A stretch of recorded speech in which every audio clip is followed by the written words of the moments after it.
आज के दोस्तों इस वीडियो पे हम बात करेंगे एफटीटी के बारे में, एफटीएक्स एक्सचेंज के बारे में। बाइनेंस की ये ट्वीट के जरिए क्या एफटीएक्स एक्सचेंज यहाँ पर दिवालिया होने वाली है, इसके ऊपर यहाँ पर बात करेंगे कि बेसिकली सिनेरियोस क्या है और इसका क्रिप्टो मार्केट में क्या इफेक्ट आपको देखने को मिल सकता है, बिटकॉइन में क्या इफेक्ट देखने को मिल सकती है, इसके ऊपर यहाँ पर बात करेंगे। मेक श्योर वीडियो को आप पूरा देखो और डिस्क्रिप्शन पर टेलीग्राम की लिंक है जहाँ पर जो मार्केट का अपडेट है वो ऑलरेडी अपडेट करता हूँ, तो मेक श्योर आपने वहाँ पर ज्वाइन किया हो।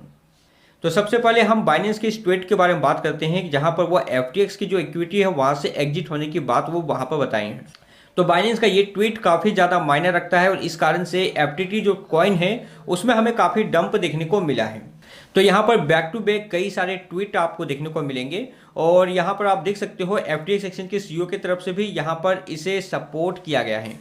तो ये जो बैक टू बैक ट्वीट हमें देखने को मिली तो एफटीएक्स की तरफ से भी यहाँ पर अगर आप देखोगे तो यहाँ पर अल्मेडा की तरफ से आपको रिप्लाई यहाँ पर देखने को मिला है। If you are looking to minimise the market impact on you FTT sales, Alameda will happily buy it all from you today $22।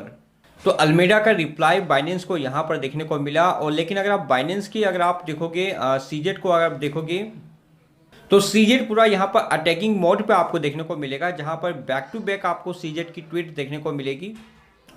तो अगर हम बात करें एफटीएक्स एक्सचेंज के बारे में तो बेयर मार्केट में हमेशा ऐसा देखने को मिलता है कि जो भी एक्सचेंजेस होते हैं उसमें अक्सर कोई ना कोई प्रॉब्लम हमें देखने को मिलता है, चाहे वो बड़े एक्सचेंज हो या छोटे एक्सचेंज हो। तो इसलिए आपको हमेशा ये करना चाहिए कि जब भी बेयर मार्केट में शुरू हो और जब भी आपको लगे कि मार्केट बेयर सर्कल चल रही है तो उस टाइम जो भी आपके पास वॉलेट है, हार्डवेयर या फिर सॉफ्टवेयर, उन सब वॉलेट में आपको फंड रखनी चाहिए, ना कि किसी भी सेंट्रलाइज एक्सचेंज में आपको फंड रखना चाहिए। तो इस चीज़ का आप थोड़ा सा ध्यान रखिए। और अगर आपके पास एफटीएक्स में कुछ भी अमाउंट है तो आप उसे विड्रॉल कर लो। विड्रॉल अभी चालू है तो आप विड्रॉल वहां से कर सकते हो।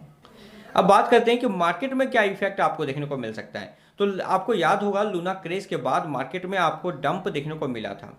तो सेम लाइक अगर आप यहाँ पर देखो तो मे बी कि एफटीएक्स एक्सचेंज में कुछ ज़्यादा आपको प्रेशर देखने को ना मिले, क्योंकि वर्ल्ड की काफ़ी बड़ी एक्सचेंजेस है और इस तरह के एक्सचेंजेस में अगर फिर से इस तरह का प्रॉब्लम हमें देखने को मिलता है जस्ट लाइक लूना में हमें देखने को मिला था, तो पूरे वर्ल्ड का जो प्रेशर था वो क्रिप्टो मार्केट में थी कि अब इस मार्केट को ज़्यादा से ज़्यादा रेगुलेट करने की ज़रूरत है। तो अगर वाकई में एफटीएक्स एक्सचेंज में कुछ भी ऐसा होता है तो पूरे वर्ल्ड की नज़र क्रिप्टो में होगी और कहीं ना कहीं इसे रेगुलेट करने की और अलग अलग तरीके से इसे बैन करने की बहुत ज़्यादा हमें यहाँ पर एक इफेक्ट देखने को मिलेगा।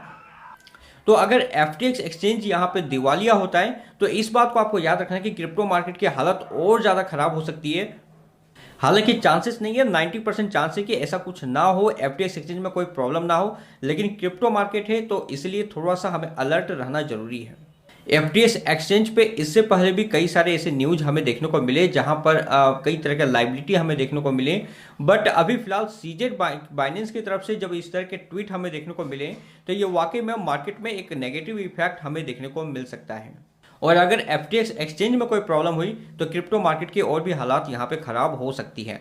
अब अगर हम टेक्निकली यहाँ पे देखें बिटकॉइन पे कि बिटकॉइन पे इस फंड का क्या इफेक्ट आपको देखने को मिल सकता है, तो मैं फिलहाल बिटकॉइन पे अभी यहाँ पर नेगेटिव हूँ और मुझे लगता है कि मार्केट यहाँ से अच्छी खासी डंप हो सकती है।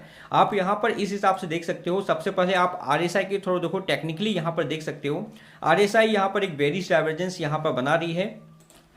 आप ये सीन यहाँ पर देख सकते हो। मार्केट आरएसआई यहाँ पर कैंडल जो है वो हायर हाई यहाँ पे बनाई, आप यहाँ पर देख सकते हो, लेकिन आरएसआई की अगर आप देखोगे तो इसी लेवल पर ट्रेड हो रही है। अब यहाँ से चांसेस है, साथ में अगर आप देखोगे तो वनडे का हमें एक रेड कैंडल हमें यहाँ पर देखने को मिला है। तो जो इंपॉर्टेंट लेवल है वो है लगभग यहाँ पर $21,500 की। तो अगर कैंडल्स इसके ऊपर क्लोजिंग होती है बिटकॉइन की तो फिर यहाँ से मार्केट पंप कर सकता है, मार्केट अच्छी खासी जा सकती है। लेकिन जिस तरह से मार्केट में फंड हमें देखने को मिला है तो मे बी कि ये एफटीटी का जो फंड है वो मार्केट को एक बेरिश डाइवर्जेंस की ओर यहाँ पे ले जाए। और सेम लाइक लूना क्रेज के टाइम हमें मार्केट में डंप देखने को मिला था, तो ठीक इसी तरह का डंप आपको इस टाइम भी आपको देखने को मिले। तो ऐसे में मैं समझता हूँ कि अभी फिलहाल बिटकॉइन पे किसी तरह की बाई करना बेटर नहीं होगी। तो आप यहाँ पर वेट करना बढ़िया होगा। हो सकता है कि बिटकॉइन का प्राइस इस फंड के कारण और डाउन आए, तो जो अच्छी बाइंग अपॉर्चुनिटी होगी वो लगभग होगी आपके इस एरिया में, जो कि बनेगी $20,150 पे, मतलब $20,200 के एरिया बेटर होगी। तो आप यहाँ तक वेट कर सकते हो और इस प्राइस में अगर आए तो आप यहाँ पर बाई कर सकते हो। दोस्तों अगर एफटीटी का फंड और ज़्यादा हमें देखने को मिलता है, अगर एफटीएक्स एक्सचेंज में दिवालिया होने की ऐसी कोई भी सिचुएशन हमें यहाँ पर दिखती है, तो ऑल्ट कॉइन की बाइंग थोड़ी सी कम करनी चाहिए और जो आपका बाइंग होगा वो आप बिटकॉइन और इथेरियम को बाय यहाँ पे कर सकते हो। तो जैसे जैसे बिटकॉइन और इथेरियम का प्राइस डाउन जाए आप उस टाइम इसे एक्यूमुलेट कर सकते हो, और $20,200 का बिटकॉइन का ये प्राइस भी बेटर है, तो यहाँ पर आप बाई कर सकते हो। इसके बाद अगर हम यहाँ पर बात करें फिर $19,100 और यहाँ पर ये जो लेवल सारा है ये एक बाइंग जोन है, तो इन सब एरिया पे आप यहाँ पर बाई कर सकते हो। बट अभी फिलहाल इस सिचुएशन पे मैं सजेस्ट नहीं करूंगा कि आप किसी भी क्रिप्टो को बाय करो, किसी भी कॉइन्स को बाय करो। थोड़ा टाइम आपको होल्ड करनी चाहिए, या तो आपको बिटकॉइन के लिए वेट करनी चाहिए कि कम से कम इसकी जो कैंडल है वो $21,500 के ऊपर यहाँ पर बने, या फिर आपको वेट करना चाहिए कि इसकी प्राइस डाउन आए, जो कि चांसेस काफ़ी ज़्यादा है कि इसकी प्राइस आपको $20,200 तक में आपको देखने को मिले, अगर एफटीटी का फंड इसी तरह से भी हमें यहाँ पर देखने को मिलता है। तो साथ में अगर हम एफटीटी कॉइन के बारे में यहाँ पर देख ले, तो एफटीटी कॉइन का जो सपोर्ट है वो है लगभग $21.23 पे।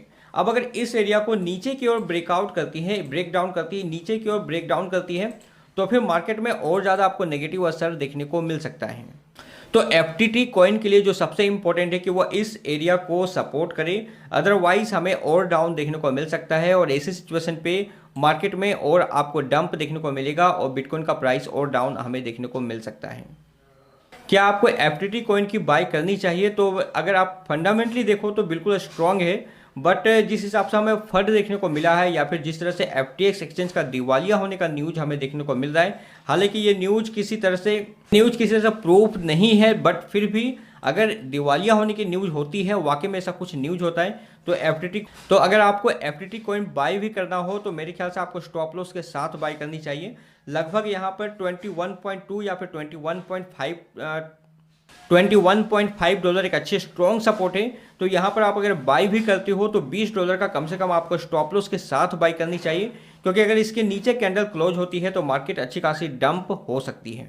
बाकी दोस्तों सीजेट के तरफ से इस तरह का न्यूज आना एक मायने रखता है, क्योंकि वो खुद क्रिप्टो मार्केट के काफ़ी बड़े इंडस्ट्रीज और काफ़ी बड़े एक्सचेंज का सीईओ है, और इस तरह से अगर किसी टोकन की ओर ट्वीट होती है या फिर किसी एक्सचेंज के बारे में ट्वीट होती है, तो एक बार हमें भी यहाँ पर थोड़ी रिसर्च यहाँ पर करनी चाहिए। और अगर आप फ्यूचर ट्रेड की कर रहे हो तो मेरे ख्याल से शॉर्ट यहाँ पर बेटर है, क्योंकि मार्केट में हो सकता है कुछ टाइम तक पैनिक रहे, तो आप यहाँ से शॉर्टिंग ही बेटर है। और अगर बिटकॉइन का प्राइस तो $21,500 के ऊपर जाता है तो मे बी कि यहाँ से बाइंग हो सकती है, बट अभी फिलहाल मुझे शॉर्ट की पोजीशन ज़्यादा बेटर लग रही है। तो अगर आप फ्यूचर ट्रेड करते हो तो शॉर्ट बेटर हो सकती है। तो आई होप दोस्तों वीडियो आपको अच्छा लगा होगा। मिलते हैं अपने नेक्स्ट वीडियो में एक नई इन्फॉर्मेशन के साथ, तब तक के लिए गुड बाय, जय हिंद।